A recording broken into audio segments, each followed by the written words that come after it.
Okay, Okay, Rich, can you hear us? Perfect. Okay, good evening, everyone. Today is October 13th. It's currently 5:32 p.m., and I'm going to call this work session of the Philamathoregon City Council to order. And as I was telling Chris and Chelsea just before this, I apologize in advance. I have not really slept in like 25 hours, so we'll see how this goes tonight. I've taken a few little cat naps, but so if I say something that doesn't make sense, it's me, not you. So the topic of our work session today is following up on the utility rate study and hopefully coming to some consensus as a group around how we want to move forward with that. As a recap, we had two work sessions with the consultants where they initially worked through some of their findings and recommendations. The second work session, they answered some of those questions and went a little more in depth with further recommendations based on our initial meeting. And then tonight, the consultants aren't here. It's just for us as a council to kind of reflect on what we heard in those work sessions, talk about sort of, our positions on that, our thoughts on that, and then figure out where we want to move forward with that and give some direction to staff around sort of our intent with the information that we received. So with that, I'll turn it over to Chris or Mike if there's anything you want to add around sort of what you need from us this evening. Chris and I put together the report for you, and we've got a couple of bullets that we need to go through. Like Chris first and the mayor said, draft list is presented 2 times, and we've gone away and come back with information for you and answered the questions that you have. Now we're ready to put together our final proposal, basically the rate schedule that we will go through. And, Mr. Mayor, looking at this, how would you prefer to go through? Want to go line item by line item, or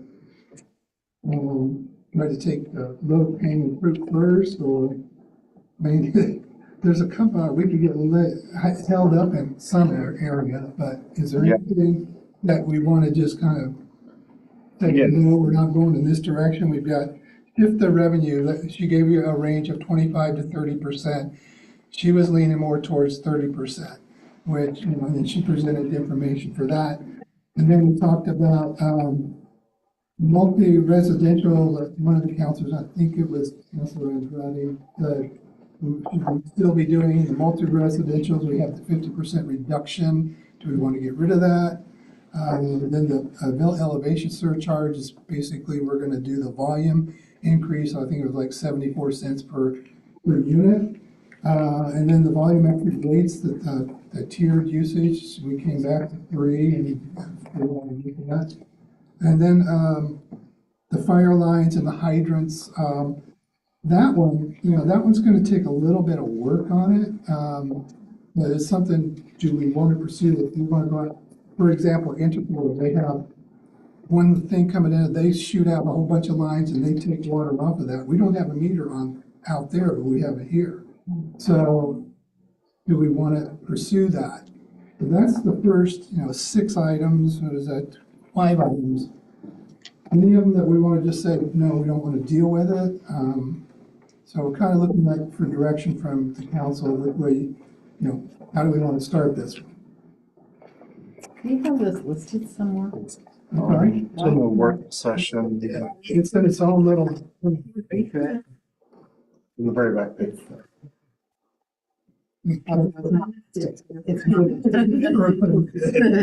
it's just these are the options. Yeah. We just had to finding the information to reference. Well, I guess if anyone has really strong feelings in any of these 5, raise your hand. Maybe we'll start with, is there anything in here that anyone really hates? Not to say that if you don't raise your hand, not to say that if you don't, just because no one hates it doesn't mean we're gonna do it. But I mean, is there anyone that someone's like red flag, this is a horrible idea? So the first one, Yeah. there should be more revenue. Sorry? You know, your first bullet point, Right. remember when she recommended 30? 30%, right. We're at 23% right now. I mean, we could start out at, 27% and move on into it, but we're have to get to that 30% eventually. I just am a little more comfortable if we scaffold that rather than jumping to 30 amidst everything else, but that's just me personally.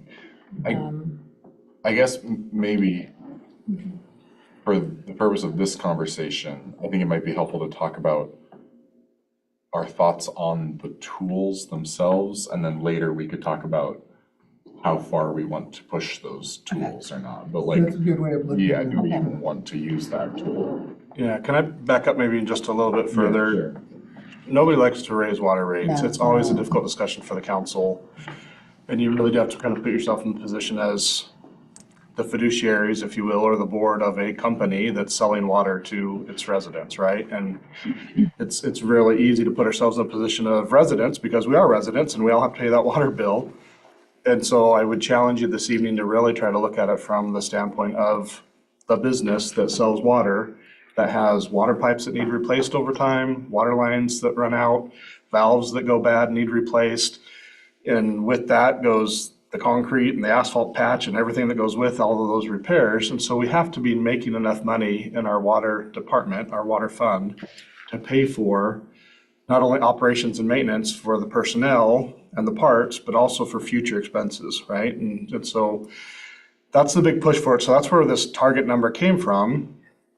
And it's higher than we would like to see it. Primarily, I don't know that we had a whole big discussion on this with the consultants here.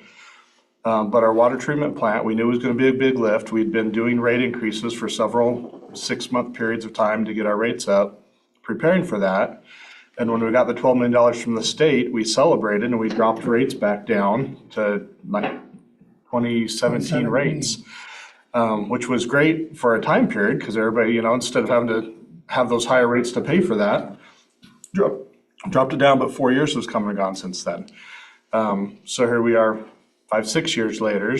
We've enjoyed having those lower than you could argue, lower than should have been rates. In the meantime, as we all know, infrastructure costs have gone up. We haven't seen this, slight increase in construction costs. We've seen a significant increase in construction costs. So since we were awarded that $12 million, that $12 million plan has turned into a $16 million plant. So there's $4 million that's just an increased cost in our capital project that has to get done, that we're now looking at how to pay for it. And so primarily, some of that has been assigned to SDCs because we do anticipate we'll still have some new growth and new development, and that new development will pay water SDCs, and that can help go towards the plant. But a good percentage of that plant isn't just a new plant for new development, it's a replacement plant for existing water customers whose current plant is worn out. And so it is rational and right for current users to have to pay for that plant. Again, we were hoping that $12 million would do it. It's now 16. So that's why we're looking at such a substantial revenue increase in the water fund, is because of this additional $4 million that 6 years ago, 8 years ago, we wouldn't have predicted we were going to need. Otherwise, we would have been raising those water rates a little slower over those years. Instead, again, we celebrated, dropped the rates. And I don't really fault the council at that time for dropping rates either, because those were hard economic times back then as well. And any relief was welcome relief. And the water fund was an area we could give some relief. And if you remember, we actually did some fairly substantial sewer rate increases because we weren't doing water rate increases. And we got the sewer fund up to where it's as healthy as it is today. And we can pay for those expenses that are coming in. And we can pay for transfers over to our savings account so we can do those big projects every couple of years. So there's reasons, again, I don't want to fault past city councils for past decisions. I don't think that's helpful. I think we just look at where we're at today. And I just want to make sure we're understanding why we're here, where we're at today. And it's in large part because of a water treatment plant that's been delayed for 4+ years that now needs to get built as inflation has built up over those last 4 years. And our understanding the actual cost of that project has increased as well. So that's why the large revenue increase. This first question specifically is really about how much of that do we want to be on the fixed base rate that everybody pays regardless of how much they pay versus what percentage of that total revenue do we want to be based on usage, right? And so that's really just this first bullet is, right now we're at 23%, 24% is on the base and the rest of it's coming from the variable. And we're just looking at increasing that. So that's kind of this first bullet point we can talk through, but I'm happy to answer any more general questions, I guess, on the revenue side of things before we jump into some more of these details. Because again, I don't feel like we'd really talked about that in depth yet. Councilor Andrade? I have a couple things. The first is an order of business. Did we roll call? I don't remember saying. No. See, this is one of those things I was talking about. No. Time out. Recorder, please do the roll call. Jessica Andrade, Present. Diane Brocker. Here. Spencer Irwin, Here. Brent Hazen, Here. Teresa Nielsen, Here. Rick Salsa, Present. Christopher McMorrin. Present. And I'll note for the record that we were all present at 5:32 as well. Thank you. And then really quickly, because these are like broad things, to clarify about the tools that you and Councilor Nielsen were talking about. So to rephrase it, what I'm hearing is we're answering all of these bullet points and then the implementation bullet point. That's how I would Yeah, prefer to do it. of Yeah. the how to Over time. bring it in. So there's that. The third thing was to clarify about the multi-residential meter charges. I'm not sure if I heard you right, but I was under the impression that it had to do with, it comes out the same way that it's, that the way that that Raptalus was suggesting that we charge them is different, but the result of the actual charges remains the same. Relatively the same. It's going to be a little bit different, but it's Yeah. relatively the same. Okay, cool. Yeah. Thank you. And then the last thing was, I think we'll need to implement all of these things. And the main thing I don't know is the implementation, like that I would like to discuss, as well as the 2 versus 3 tier question, and versus not like everyone having the same base. I think we should move to a tiered basis, but yeah, so in general, I think there are recommendations we should implement. Thank you, Councilor Crocker. I also have 3 things, but the first one was regarding the equal pay or the fixed rate. I have done a lot of thinking about it, and I really would prefer everybody pay the same amount. I think it's wrong to punish the families with larger families, children that will very likely go over the minimum amount, and they would have to pay so much more. Whereas people that are just 2 people in a house are going to use a lot less. So I think we could pay the same amount. I don't think there was like a 6 and a $10 unit cost, and the $10 is way too high in my opinion. Okay, there's Just one. to clarify, you're talking about the per unit amount. Yeah. Okay. Yeah.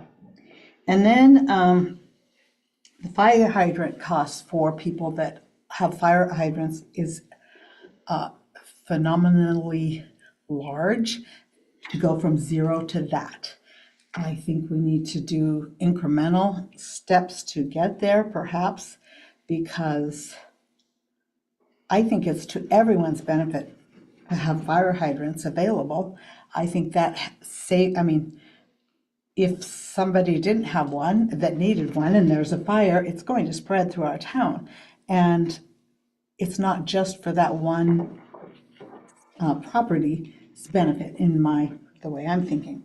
So I just think that is I think it was like $1,000 instead of whatever it was. I'm just going by memory. Yeah, well, and so am I. And I looked at it earlier today. Not quite that high, Council.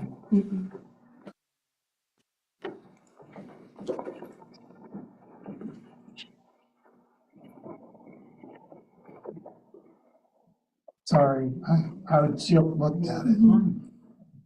It was $50, I think.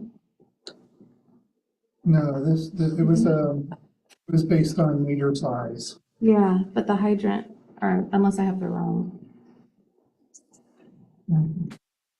slide. Okay, yeah, it goes from $20 for a 1 inch meter to a hydrant, no, a 12-inch meter, $230. And our biggest thing is, I think, is 6. And we have a few that are in the 12. I think, So- I don't even know we're up there. For a month, every month for the year. Right. So we are talking $1,000 for the bigger ones. Pretty much, And, for a year, over a year. 240 for the smallest ones. 20 for the small one, and the biggest one that we have is 230. I'm just calculating the yearly cost. Okay, I follow you now. So, and it's going from 0 to that, is that Going correct? to $15.20 per month. Okay, I didn't realize there was even one. Did you have more? I did, but. Oh, well, I have a this is on this follow-up question topic. about the hydrant. Yeah. That's okay. Yeah. Because there's also the hydrant one at the bottom. So is it, Zero, it goes from 0 to 50. so, but that's the hydrant cost. The other ones are the fire lines, correct? Right. For the meter size. Yeah. So it's dependent on if, I guess it just depends on what you're talking about, if you're talking about the hydrants or the fire lines. But the, the 26 rate, we don't currently have a fire line or hydrant rate. It would be going, it's either the uniform rate, from what I understood, the uniform fiscal year 26 rate would be $15.20. And the tiered charge, or is that implementation for the 27 That would be for fiscal the year? 27. For the 27, that'd be the proposed rate for 27. Okay, so they're proposing that everyone has the same rate for the next fiscal year, and then the year afterwards it would change, correct? Or not rate, but, okay, thank you for clarifying that. And my third comment, again, recollecting from our last, is I think we need to be careful how we advertise this to the public. I think we need to explain that right now we're losing money because we are not covering our costs, and that's a very important thing for them to understand. Nobody's going to want an increase, but they do understand when we're losing money because we have not covered the cost, because we did give them the break in 2017 or wherever it was, and that we need to recoup our costs. And there was something, I had a talk that talked about with the new water treatment, that we were able to save money, save water at winter time when we have lots of water for when we need it in the summer. Is that my understanding? That's the. 11th Street. It's a different program that we're looking to implement, the aquifer storage recovery. Okay, that's, yeah. So we're doing the engineering is being done on that now to see if the aquifer is going to cooperate with that system and allow that to work. So that's So that's a whole different. a program we'd like to get to, but we don't know if it's feasible or not. It all depends on the aquifer and where that 11th Street well is. Well, if we're able to get that accomplished, I think that would be something important to share with the public, because even though we have plenty of water, and we always have, they are still very, very worried about that there's not enough water for everybody. And if we can explain that we are able to save some for the most highest need in August or July, that they will understand that. So I think it's really important for us to treat everyone as equal and explain that we are losing money. We need to not lose money, and that they need to meet their share of the budget. Thank you very much. Any other opening thoughts from the council? Oh, please, yeah, Councilor Evenson. guess we'd still like to have the confidence and the trust of our constituents that we're making decisions that are long-term beneficially, that there'll be a definite benefit that's not just a temporary fix or a Band-Aid that's gonna then not do the job that it's intended to do. Because I would hate to do this and then in 28 have to say, well, we need another, we're up to one more increases, which we can't foresee what's coming up, but in the same instance, showing that we're being responsible with the funding and fiscally conservative and how we're spending and mindful that we're all trying to do the best we can for, because it is not necessarily a great economic time anytime right now. We think maybe it's better than it was, but I don't know. So, Still tough on people right now. yeah, it is. So I just want to see that we're doing things that long-term will benefit and that will put us in a better situation, that we won't be coming back to this in a couple years and saying the same thing, well, we should have and didn't. And once again, there were delays, and so now we have more of a bill than we thought we did. And so how can we learn from past mistakes or past lack of preparation so that we don't return to this position again? Thank you, Councilor Irwin.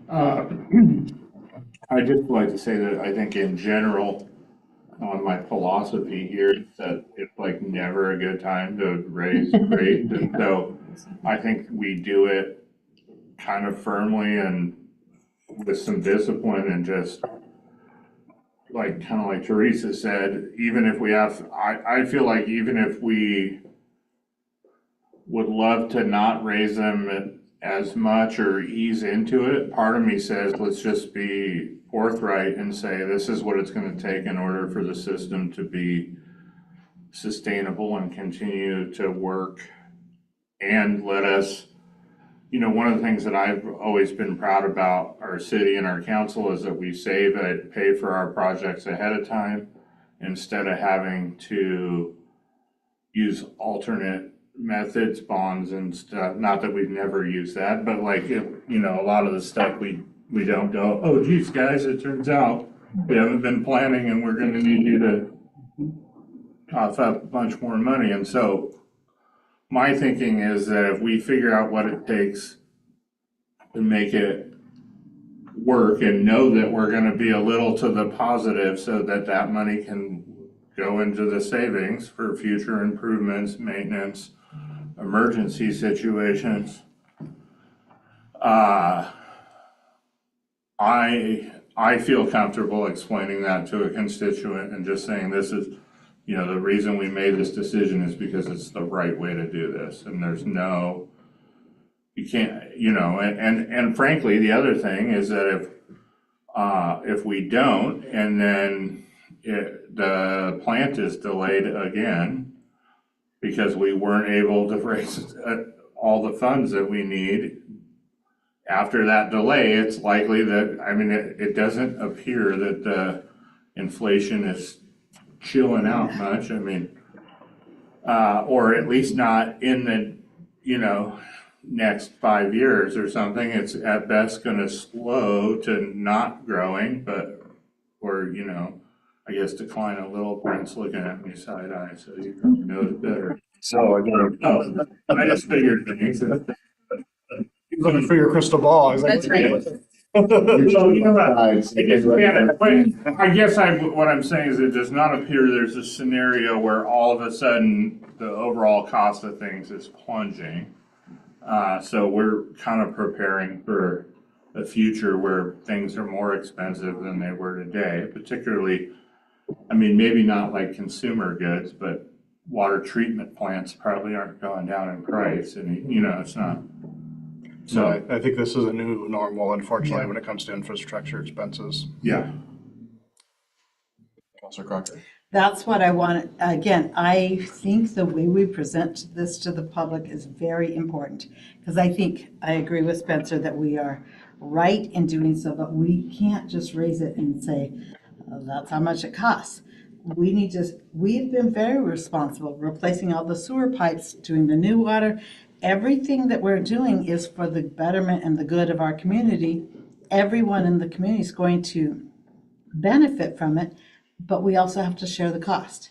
And again, the fact that I was shocked when they said we have not been raising enough revenue to even pay for what we're doing, and that's crazy. So we have to do that. It's to the betterment of the community, but I think we need to explain. The new generators, the sewer, all the pipes, and they were just mad about the road being torn up. A lot of them have no idea what we're doing there, I think.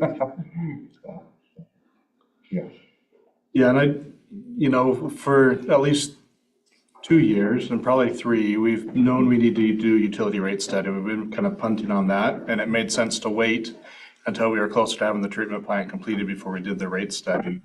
And there were good reasons for delaying on this utility rate study. And so we have been fairly conservative on those increases because we didn't have something that we could point to, right? We hadn't done the study. We haven't looked at this. But this study, part of the guts of the study that unfortunately you guys haven't had the luxury of seeing is all of the input that's gone into the consultants' work on figuring out that we need to increase revenue in water to this 23.67%. That's a solid number that's based on a lot of input. It's on master plans, capital improvement plans, project estimates, and I would argue that that's a fairly conservative number on resources of what we need to have. There's a little bit of built-in flexibility there on, we think that prices are going to continue to kind of increase. And so that's built into this model. That's getting us to this 23.67% increase that we need to have. Now, I don't want to scare all the horses, but some communities do these rate studies and they're looking at like 160% increases that they're below, and they're looking at 20% increases year after year after year, right? So yes, 23% is a big number, but it's not an unachievable number. We're going to feel it, but it's not, as big as what a lot of other communities are having. So I do think we're in good shape. I have a lot of confidence in this 23.67% number. And so just to really focus in on the first bullet point, which is how much of that is shared between the base rate, which is what every water utility customer pays, whether they use water or not. So really the biggest impact here is if somebody moves out of the house and it's sitting empty for 2 or 3 or 4 months when nobody's living there. That's typically when we get a phone call complaint and say, hey, I'm not using water, I'm still paying. That's the base rate that you pay just for being hooked up. It pays for our utility lines to go out there, our service providers to be out there. Whether water's flowing through the pipes or not, they deteriorate, they get old, they need replaced. So there is a cost of owning a system, regardless of how much water flows through it. We'll never capture that full cost of having a system without any use in that base rate. The base rate would be way too high, right? So it's never going to be the number you need it to be. It's always going to be something significantly less than that. And their recommendation is to move it up. I did pull up their presentation from last time, so I'd have better numbers for you because we kind of were guessing at numbers. Their recommendation is to move it from 25% of the total revenue. 25% is base, move that up to 30% base. So it's a slight more increase in the base fee than what the per usage fee is going to be relative to that total revenue number. And that's their recommendation. That's to get a little bit more coming in regardless of use. It kind of levels out. I guess to Councilor Crocker's point a little bit earlier, it kind of levels out who's helping pay for the system. Kind of helps even that out a little bit more. Regardless of how much you're using, we're going to have everybody come up a little bit more. And the base fee from 25% of the bill to 30% of the bill is going to be coming from. So maybe we focus it on that point and try to get some guidance. And all of this guidance, we're going to pull this in and create a rate, utility rate recommendation. That's going to come back to you. And so there is still time to, I don't like that number. Give us some more input so we can give you the output, and then we can still talk about those outputs and adjust those numbers still if we need to. So we're just looking for help us build something to get back to you next month, right? So can I clarify one thing? Oh, go ahead. I was just gonna say, well, I'll say a firm thing. I think 30% is appropriate, given the recommendation from our consultants, and then, like step one, then whatever. And is that something that's sustainable? What I mean is, will we come back next year and need 35% to be on the base rate, or I are don't they see it going to thinking that? 35. I think that, because that 30-70 split is again between base rate Right, versus I understand. unit rate. So even if the base rate goes up a little bit, we're also going to do a little base rate increase, a little right. per, per unit range. So I think the ratio will stay relatively the same. We're just trying to correct that ratio Right. a little bit. So is anybody adamantly opposed to moving from the 25 to the 30? All right, so we'll bring that back to you then. We'll go ahead and make the assumption, we'll go from the 25 to 30. We'll tell them to bake that into those rates so that you can see those next month. Can you give us an idea of an average base rate right now and how much we're talking about improving or increasing? Maybe, if they included that. If not, Mike's probably got it. Right now, base rate for It's 18. residential is 18.75, $18. Residential. Oh, that's not, sorry, that's commercial. 18. Where's residential? Here it is, $18 even. $18, so, Yeah, and another 5% would be well, 90 cents? not necessarily, because your volume rate is the 6.55. So it's really, you got to take the total volume that's sold in the city per month. And it's a bigger math problem than just like an individual household, right? So like if your household's, we'll try to use some round numbers here. Mike, help me out on the math. If your household's using 10 units, right? It's that ratio. If you're doing 10 units at 655 per unit, so that's 6550, right? Right. So 60, I'm gonna write some out, 6550, this is dangerous doing math live. 6550 is your usage, Right, and then and your base rate is 18. So 18 to 6550 is 350? what? 45. Sorry, I didn't hear. I was talking. 45. What? Huh? No, 18 divided by, I'm tired. Like the law, so that was. There's a lot of numbers going out. we got Adam, sorry. So 1865 is 8350 divided by 18. Anyway, That's the total bill divided by just the base That's rate. right. my point is, it's not, we're not talking it's gonna go up $100. Okay, let's finish that example. So do the 18%. 350 divided by 18. This doesn't answer the question though of the 25 to 30%. This should increase. Well, I mean, and just like philosophically, changing the ratio doesn't change the rate at all. We're just We just happen to changing be how we doing slice both. the pie, right? It But, would really only matter the yeah. non-used. Yes. I also, So that's 21.5%. So right now, in a household that's using 10 units of gallon or 10 units of water per month, right now their base fee is 21% of their total bill. So it's a little bit lower than the average. Right now, we're saying the average is more like 25. They're just a little bit lower, which makes sense because 10 units is maybe a little bit on the low side. But this is saying that we're going to shift that overall, not per household, but for the whole city, we're going to shift that number from 25 up to 30. Yes. I'm just gonna go to Counselor Salsa really quick because he's been. Well, you actually, you were going exactly where I was gonna go, because what the proposal is actually the total revenue right now is relatively in a particular split of 25% of the total revenue is basically comes from the base charge. So if you take the whole of the revenue and you shift it from 25 to 30%, that will then give you what the new base rate will be. But that's the math to figure out from the other direction, if that makes sense. Yeah. So that might be, we don't know what that's gonna look like, but that's what that's what they're gonna come back and say, okay, the new base rate it's not gonna be $18 anymore, it's gonna be X amount. And out of that, 24.54. that would then make up 30%. So we could actually have a count onable. And again, I think this is from a sustainability standpoint, I think it's a very wise way to go, because the greater your base revenue percentage, the more stable the revenue is going to be, right? I mean, we could go as high as 40% and be way stable. Then we're not, there's like a guaranteed, as Chris said, whether somebody's using the water or not, it's immaterial. There's always going to be the base rate, and that's always going to come in.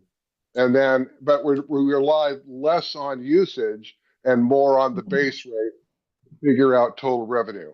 So, which I'm completely in favor of. Okay, the next one's easy. Sorry, Councilman Andrade. I was just gonna say, just the way to think of it is if by some magic your bill comes out to $100, instead of $25 of it coming from the base rate, it's gonna be $30. Right. And that's all it is. Thank Exactly. It's just- That's exactly right. Yep. All right, the next one's pretty easy, only because over the last couple of months, I haven't heard anybody really argue against changing the methodology of how to calculate that multifamily residential. It's always been kind of an oddball. It's hard to explain. The rough numbers end up being close to about what the residential multifamilies are paying right now anyway. So is everybody comfortable with the second bullet point and shifting that to align with how we're calculating base rates for everybody else? Yes. The next two are the ones that I wanted to get some clarification on, like implementation.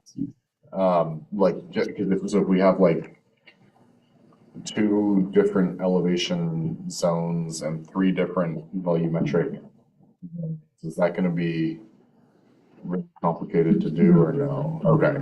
That's, we're just gonna have a new rate, for that particular area.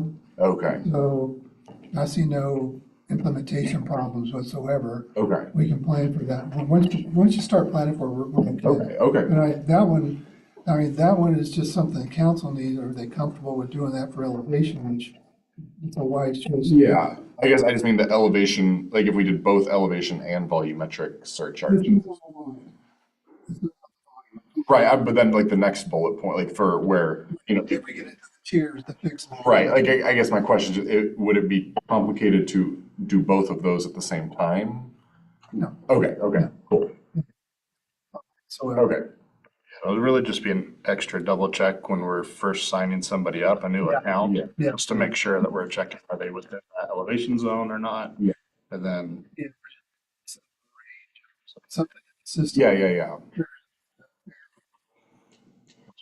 I'm not at all happy or comfortable with an elevation surcharge just out of the blue. I mean, I get, but these people have lived here for sometimes very long. To all of a sudden say, oh, because you're up on this hill, you're gonna pay more than everybody else in the town. That bothers me, and I know it's going to bother them. And I know they're gonna say, we moved here and we had no intention of paying more for water than everybody else. And they're going to feel like we have a breach of contract. I'm sure that's what they're going to say. But I would be okay with everybody that moves in explain, and we can start implementing the elevation charge to anybody that moves into a higher elevation house and saying, this is what it's going to be. But to change it after people have lived there and just say, we've decided, I don't think it's fair for them, because they might have chosen to live somewhere else if they had known. I guess my only thought with that is, in some ways, is it more fair? Like, 'cause is it not fair right now that people who live at a low elevation are paying the same as people who live at a high elevation, even though it's way cheaper for us to deliver water to them at a low elevation?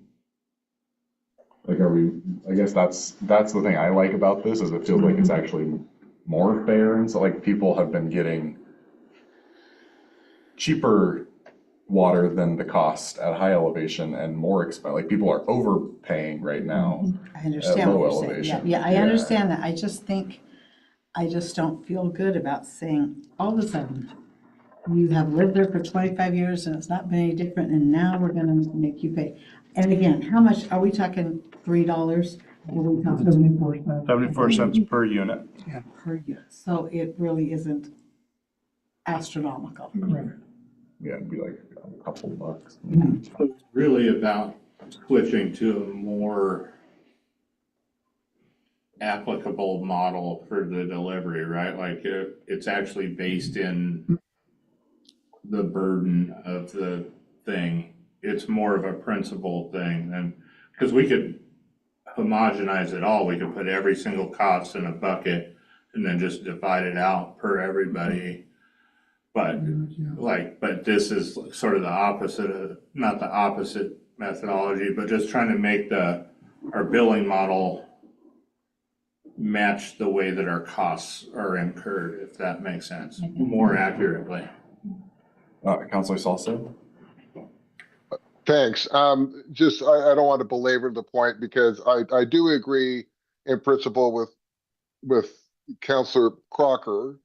And at the same time, we do know that essentially in the system that we have now, which is not the ideal system, is that everybody is paying for all the maintenance to deliver water to the higher parts of the city because of the pumping and all the other stuff that has to happen there.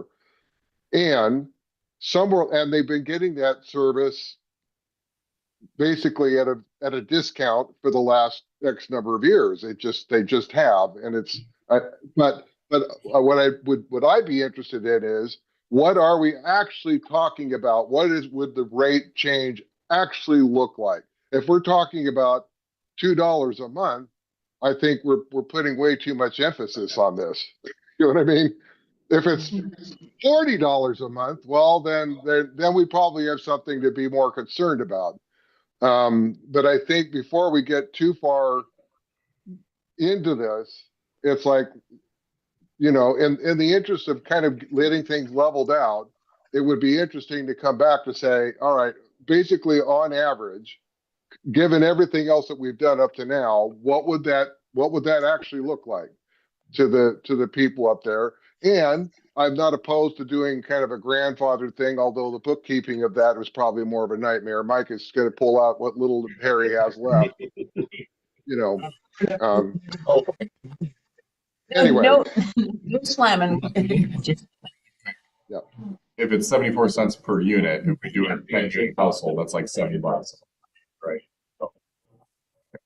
yeah, that's the whole I point. don't know. I've lost track of who started, but you haven't talked a lot yet. Oh, yeah, so Please.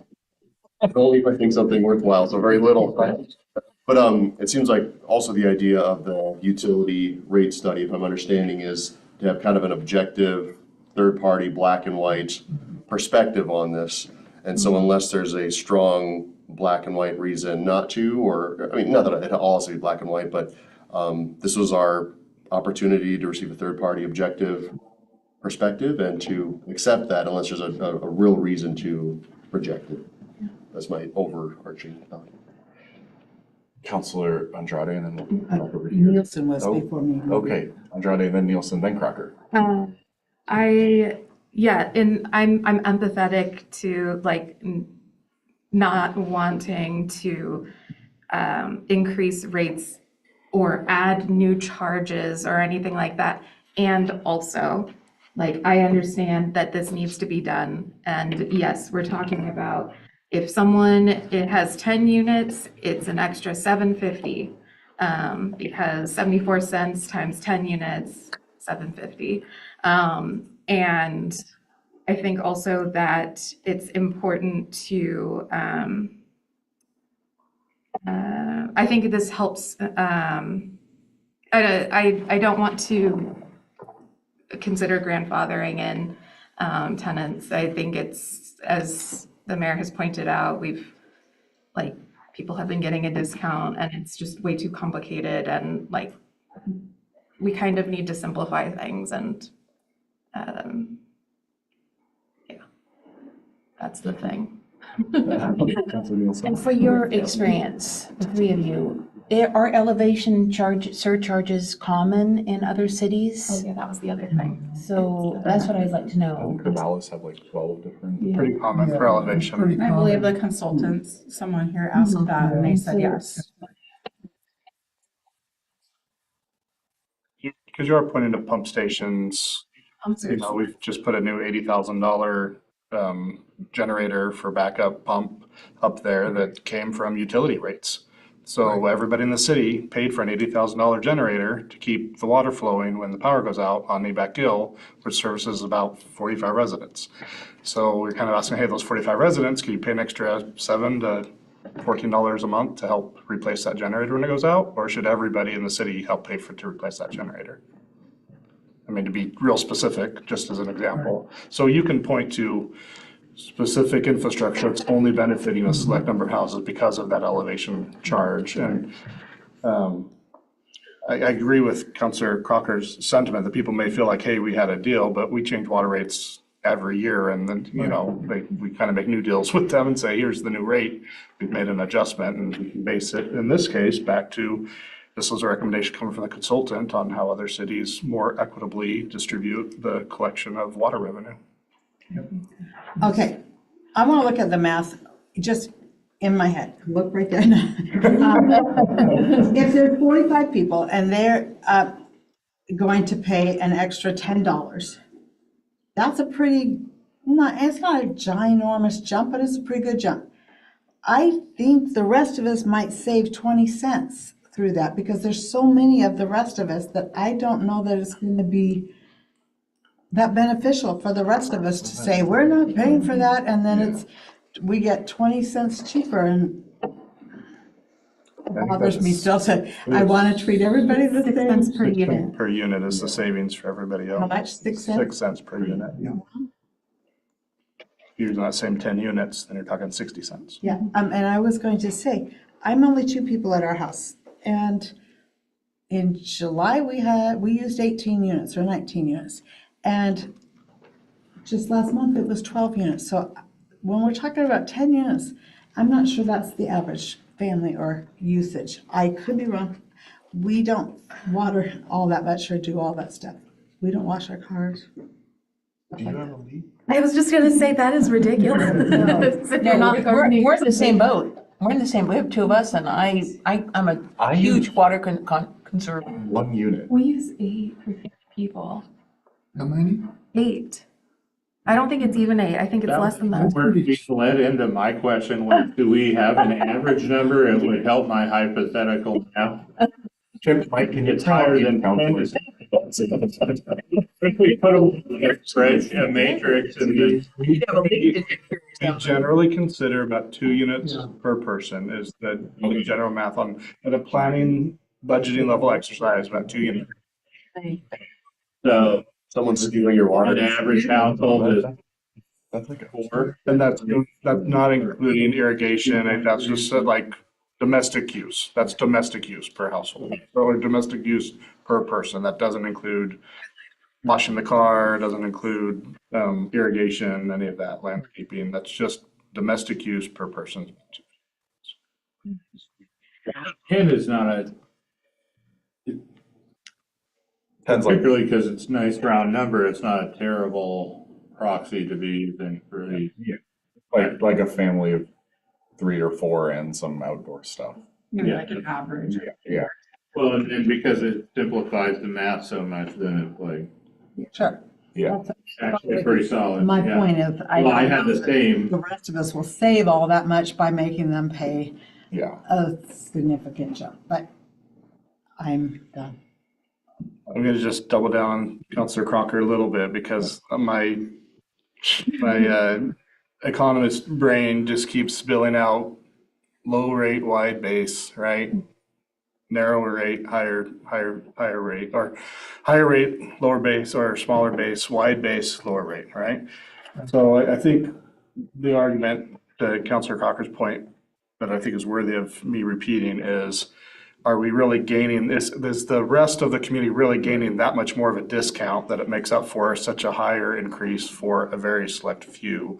Or do we take let's widen the base out as much as we can and get everybody as much as we can to pay for everything, which means a overall lower rate for everybody, generally speaking, as opposed to trying to pick winners and losers within a fairly small water system, 1,700 customers, 1,800?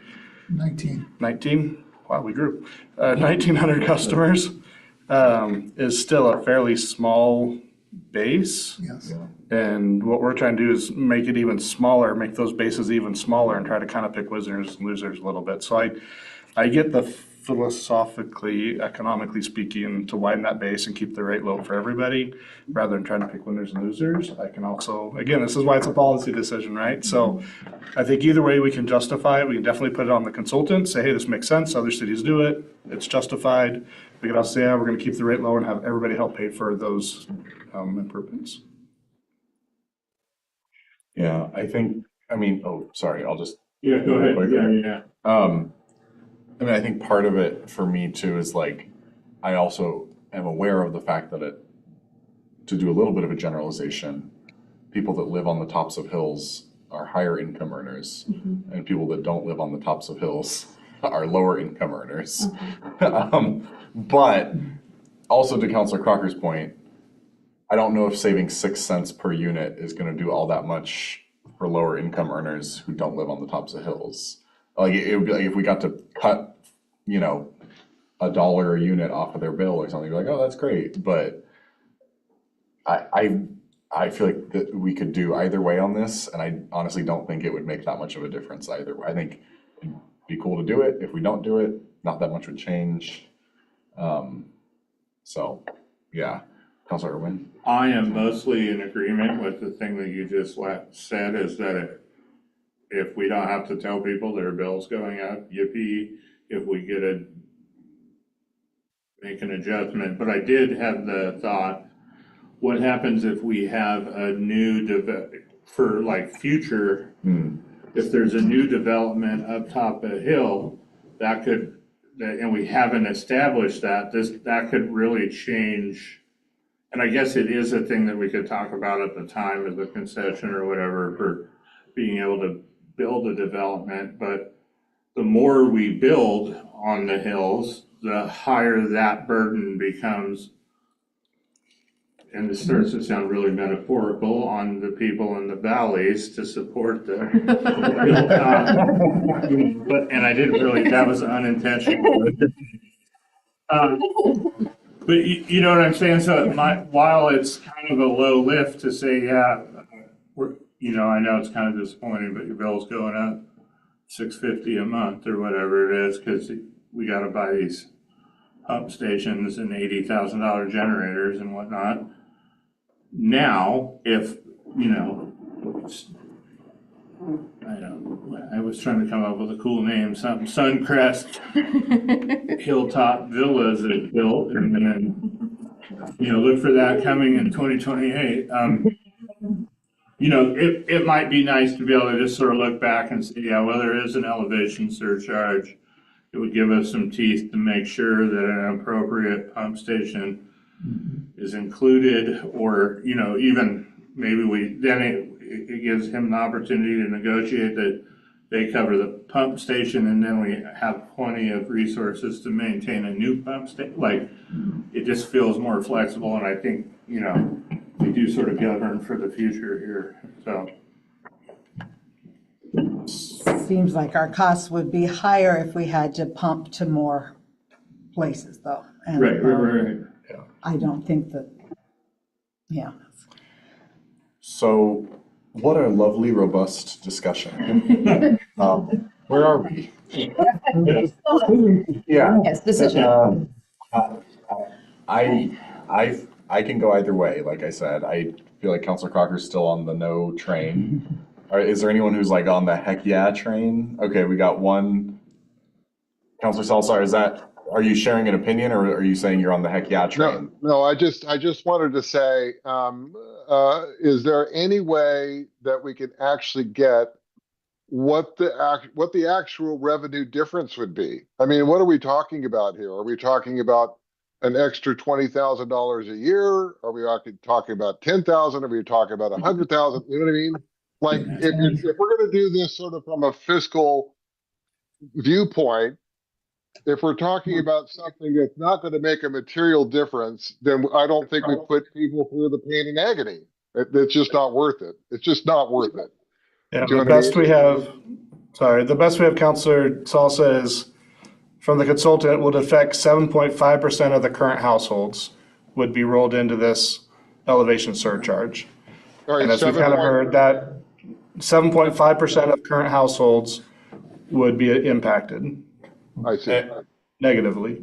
But I think it's basically revenue neutral, right? Revenue neutral. Yes, we're not gaining any more money by doing, we're just reslicing the pie because we would slightly lower everyone else's rates to make up for that. So it wouldn't $5. by Less than six cents. 6 cents. 6 cents per year. Per year. Oh, yeah, yeah. Yeah, well then, and in that case, then I would say if it's a neutral thing that we're not really getting any fiscal benefit of it, I just don't think we put anybody through the pain and agony. We're going to hike everybody's rates as it is. Why compound this? Do you know what I mean? So I'm more in the no camp. Okay. Yeah. Let's do a straw poll and just kind of see where we're at. We'll bring it back and then we'll adjust if we need to. So can we just do a quick straw Sure. vote since we're not making any decisions here? So, okay, maybe we'll start with if you don't like this, raise your hand. 2. If you do like this, raise your hand. 2, 3, 3. I think I'm gonna go Okay. with the, And then are we neutral? I feel pretty neutral. Okay. I see both benefits. I think it might be inevitable at some point. That's my, yeah, it does feel like, I sort of lean towards the idea that we do it now while it's a softer, lighter lift, but I also don't necessarily, I totally agree with what Councilor Salsa said. Yeah. Hacking it yet another charge on this, only certain people's bill feels a Yeah. little. I mean, I will also just absolutely. point to our like urban growth boundary, which is mostly in the hills. So I do think this will be a relevant conversation forward. I mean, northwest for sure, Yeah. but most of the southeast. Yeah, sure, that's whatever fine. is relatively. Yeah. Mostly you're talking up on Right. Seventh and up that way. Yeah. Starlight. Okay, so we have a fair plurality of votes to keep this included. So, okay. Then, okay, then that brings us to volumetric rates for tiered usage. So, discussion on 2 tiers, 3 tiers based on how much water you're using. Yeah, yeah, or keeping it the way it is where everyone pays the same per unit. I'll just say, since I have been mostly facilitating and not sharing as many opinions, I'm going to share an opinion. Thank you. I like this one because I think it accomplishes, it's the right kind of revenue policy where it deals with revenue and also have a policy outcome in terms of promoting water conservation. Where, we're not like banning people from watering their giant acre of green grass in front of their house if they want to. They just are, that is going to cost a lot. And I think that's fair because you don't need to do that. Everyone in town, if we have tiers, will pay the same amount for bathing and cooking and washing and everything. And then if you want to do things beyond bathing and cooking and washing and, other sort of basic things, you're welcome to do so. But that would cost a little more because it's more of a luxury item, right? I think that's what I like about this is we are breaking it hypothetically into basic needs cost this amount, luxuries cost this amount, and then people can kind of do what they will with that. But I mean, to your point, we talk a lot about water conservation and the need to make sure we have adequate supply of water far into the future. And I feel like this is sort of two birds with one stone a little bit, where we can sort of softly encourage water conservation through a revenue lever, but.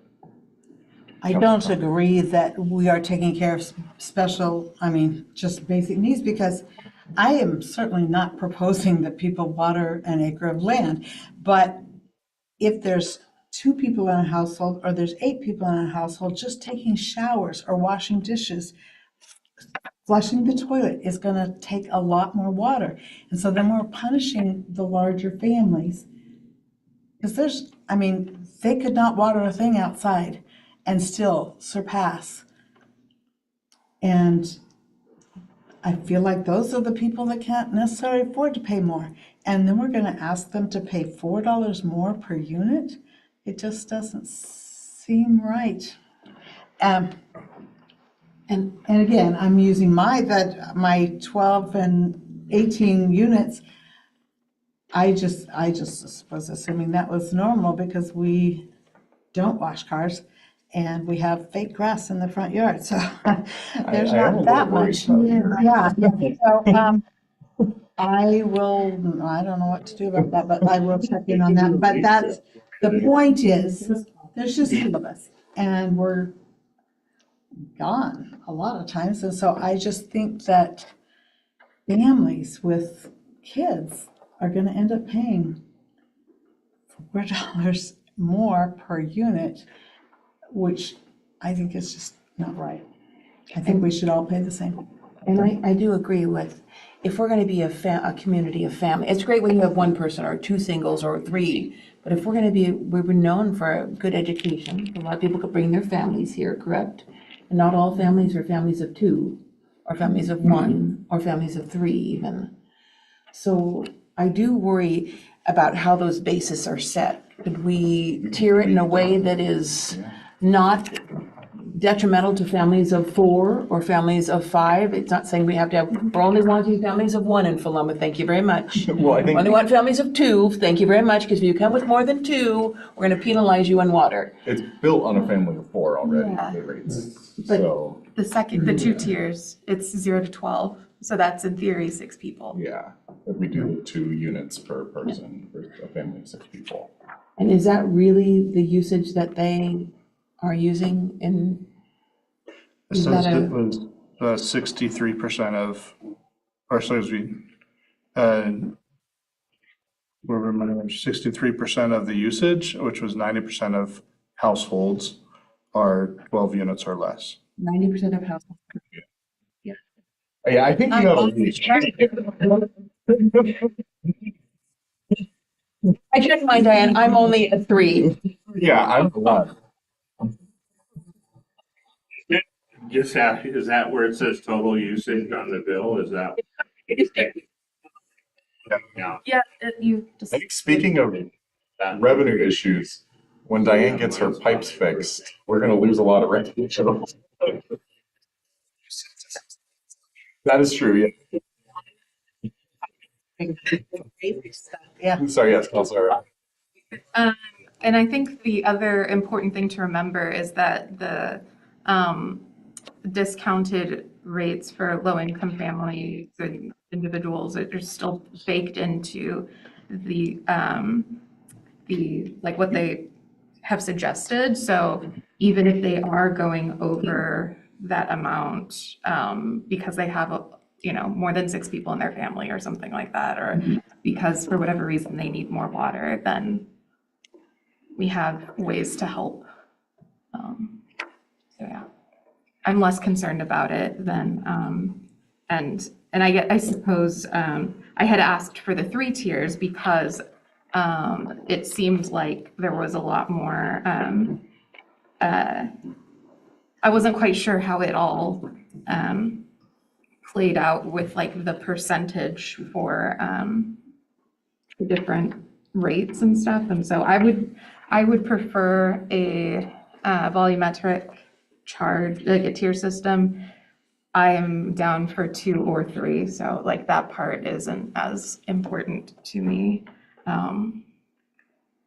as just having a tiered system in general.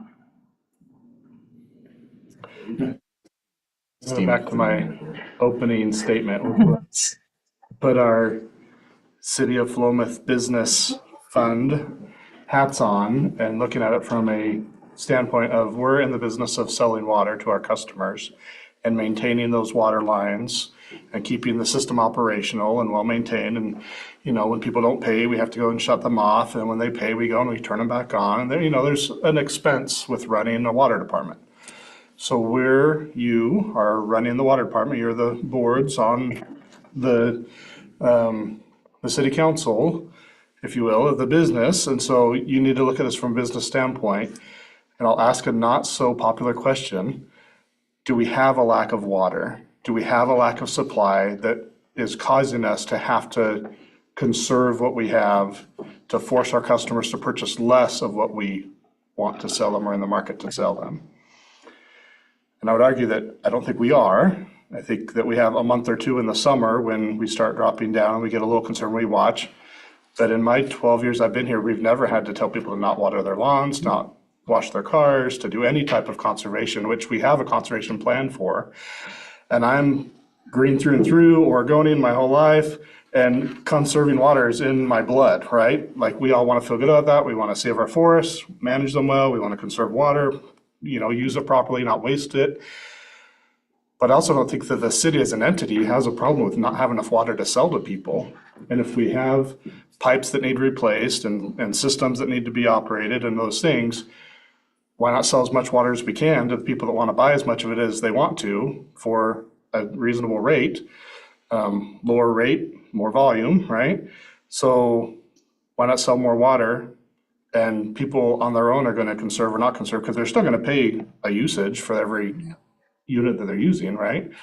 So I guess that's the question is, are we really in an effort where we need to be focused on conserving water, or are we going to do it through education, promotion, and just general good stewards of the earth where we conserve water, but not try to bake it into our utility payment system on how much people are paying for that water necessarily, but more just it's available, conserve, and we're going to charge you per unit. So I'm just floating that idea out there, something to think about, not necessarily one way or another.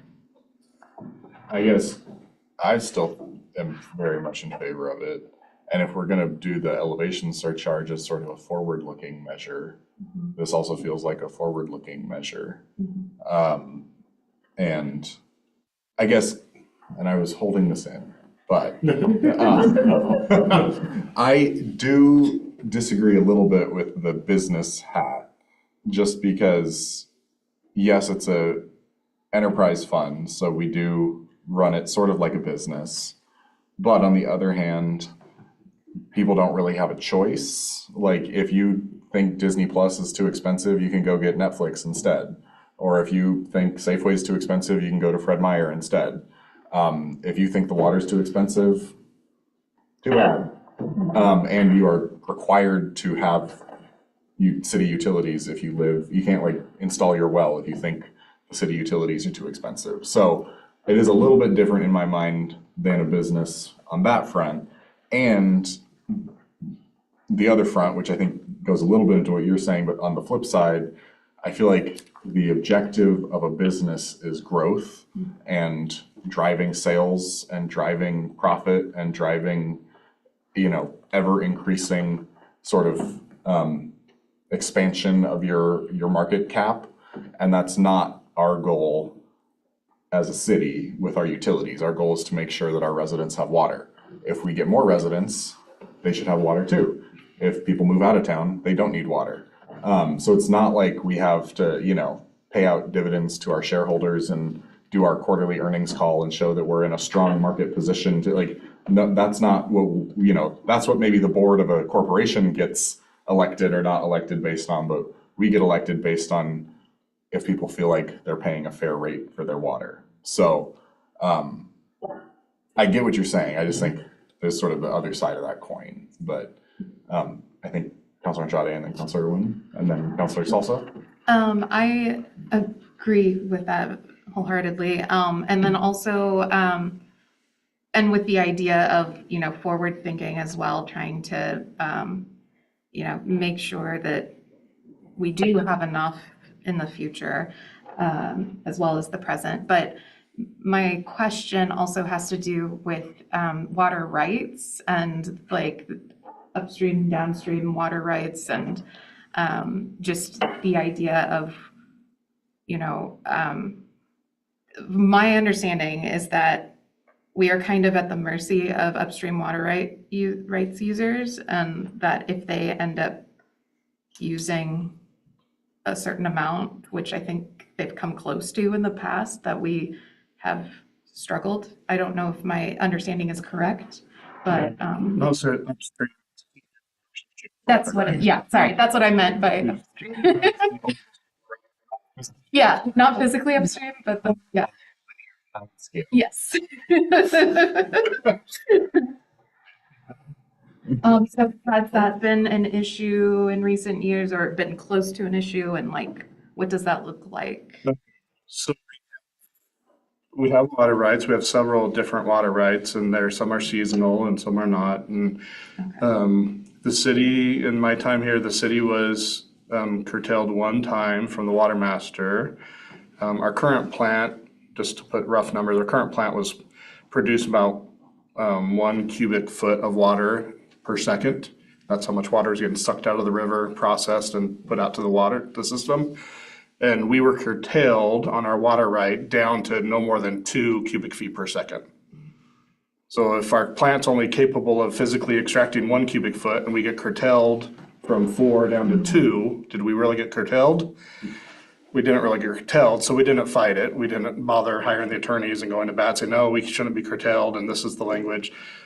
Within our senior water right, even within our junior water right, the state's water right has specific language. I'm not an attorney, but in speaking with several water attorneys, the state's in-stream water right specifically says that cannot curtail for domestic and livestock use. Well, I don't know what's more domestic than municipal water, other than municipal water. So the attorneys can argue along what domestic use means, but essentially it says that the state's 10 cubic feet per second in-stream water right for the Marys River cannot curtail domestic use. I would argue, and many attorneys I've talked with would argue, that domestic or municipal use is domestic use, and so that in-stream right can't curtail the city. The state has a different opinion. They say, oh no, we're actually going to go in and curtail, and we've never had to fight that battle because they've never curtailed us for less, anything that had an actual impact on us. So that's a battle to be won down the road, but even still, they curtail us down to 2. We've only ever maximized at like 1. So we're talking about when Philomath is using twice as much water as we are now, and the state comes to try to curtail our water rights, and that's a battle and a fight that they'll have at that time, but that's still probably not even in my lifetime. So I'm not overly concerned about our water rights and our ability to be able to legally take water from the river. And I'm also somewhat maybe rosy glasses optimistic about the aquifer storage recovery, which will eliminate that issue altogether, because it's really on those summer months that it's even an issue. And if we get aquifer storage recovery up and going, then we're not reliant on the summer flow of the Marys River at all. It just completely takes that out of play. So again, and there's nothing that says we have to do the aquifer storage recovery other than I want to be a good steward of the Marys River. And if we don't have to pull out of there when it's down at 10 or 11 cubic feet per second, if we don't have to draw that 1 or 2 cubic feet, then let's not. If we can pull from the wells, let's do that. So as a city, we're investing in future technology to be able to do that, not because we have to, but because we want to be good stewards of the Marys River. So this isn't all just about we have the legal right, we're going to take what's ours. It really is a balance of what do we need and when do we need it. But I don't have concerns about being curtailed anytime in the next 50, 100-year future. Yeah, no, thank you. I was just wondering because I just thinking about how dynamic environmental disasters can be and that can affect the water and stuff. I just wasn't sure like the immediate versus long term. So thank you for clarifying that. Councilor Irwin? Clarify. Just, no, Yeah. time check.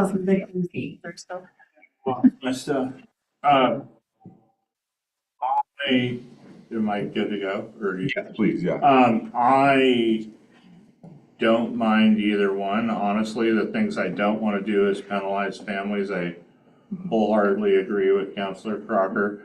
I'm generally in favor of like KISS engineering, like the idea of keeping it as simple as possible. And so kind of like tiering for no reason doesn't necessarily appeal to me.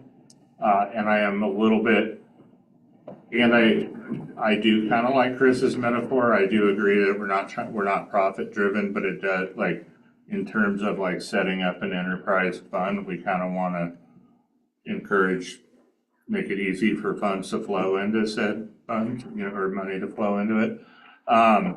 But I am skeptical that the tiering of the rates would actually cause much like, I doubt anybody's gonna be like, whoa, buddy, we're into the 6% more expensive water base here.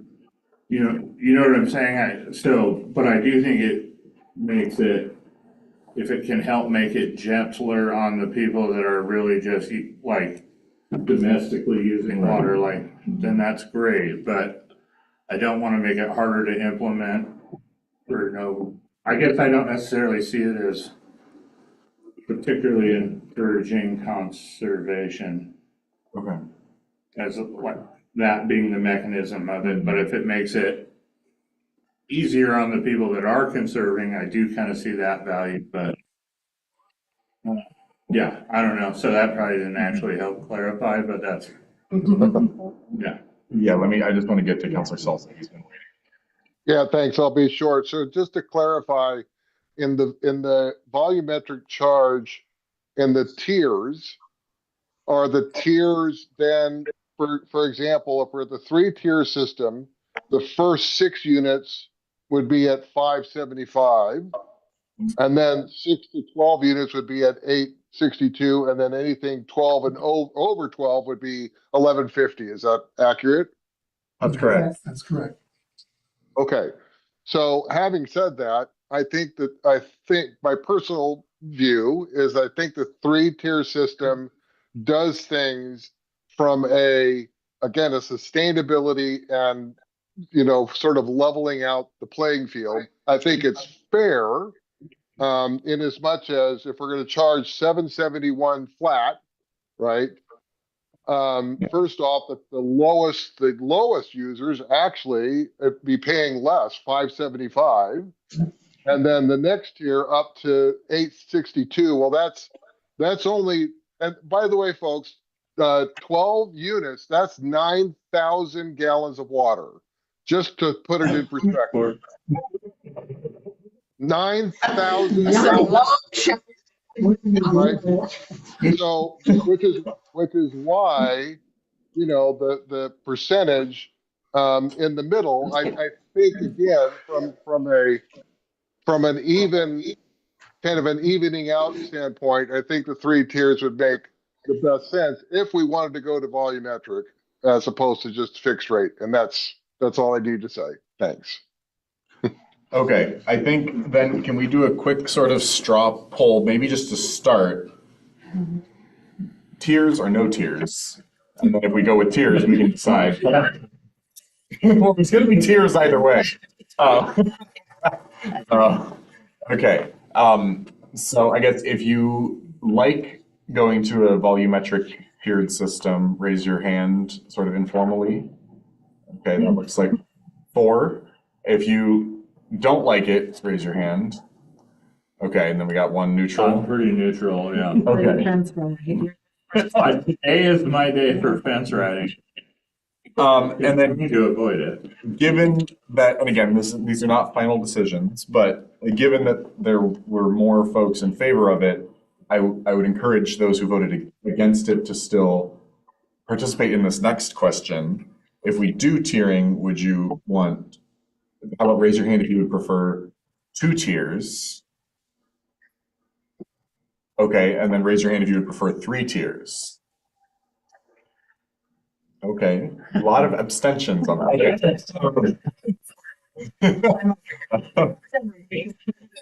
Okay, well, there were no one for 2 tiers, and there were a few for 3 tiers. So we're going to go with 3 as the thing we're going to move forward. And again, this is all coming back to the council for approval, so not a final.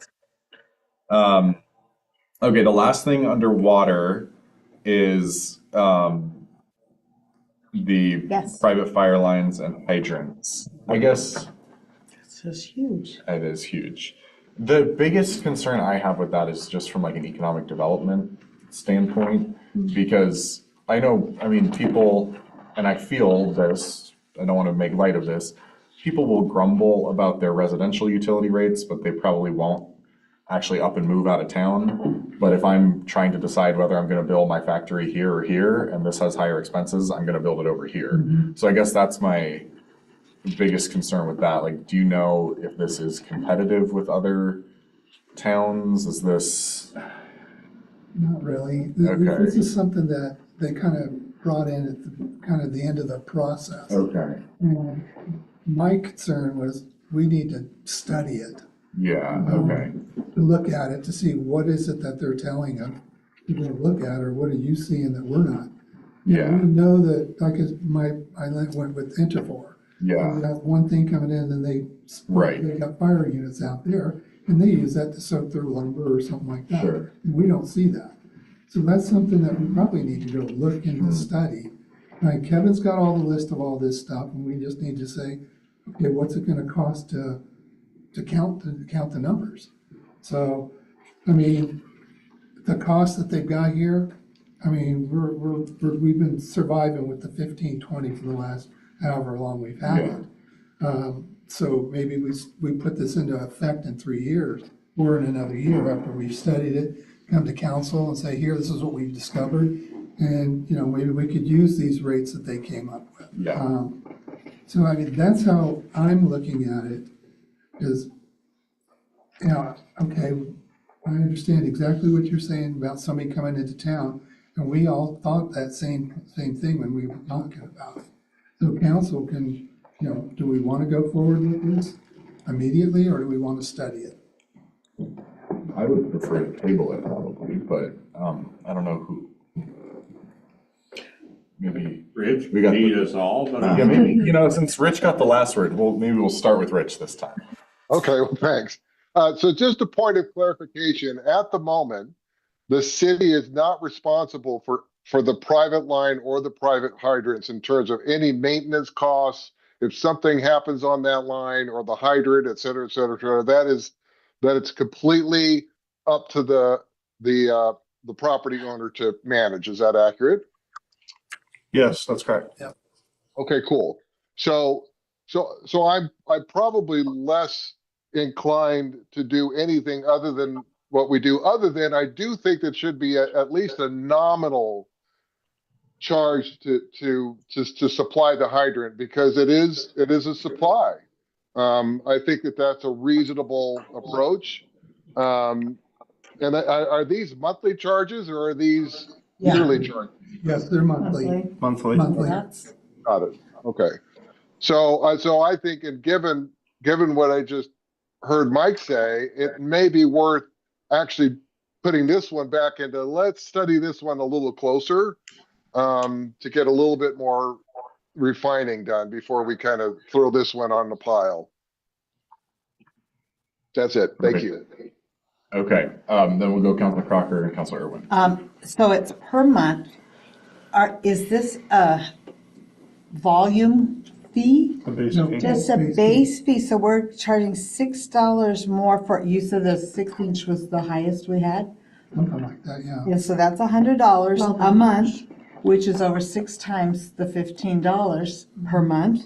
And then we're also gonna charge them $50 a month for the hydrant? Is that my understanding? Right. So, wow, This is- that's 8-9 times as much Yeah. just for that. And where this came from, this is the cost essentially to the city for having to have that water capacity ready to go when there's a fire and they need to pump that hydrant on.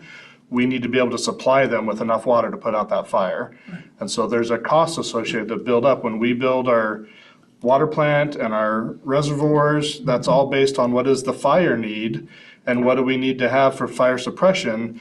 That's all just built into how many hydrants are out there. And right now, we don't charge anything for those hydrants to be ready and for us to be able to supply them with enough water that they need to put out the fire, or, as we said, water the truck or water the logs. We don't know what's happening because there's no meters on any there, so we just know there's private hydrants out there that we're not collecting anything for. So I agree with tabling this. I don't think we need to spend a lot of time. I'd like to look at it more. There's an economic development component to it for sure.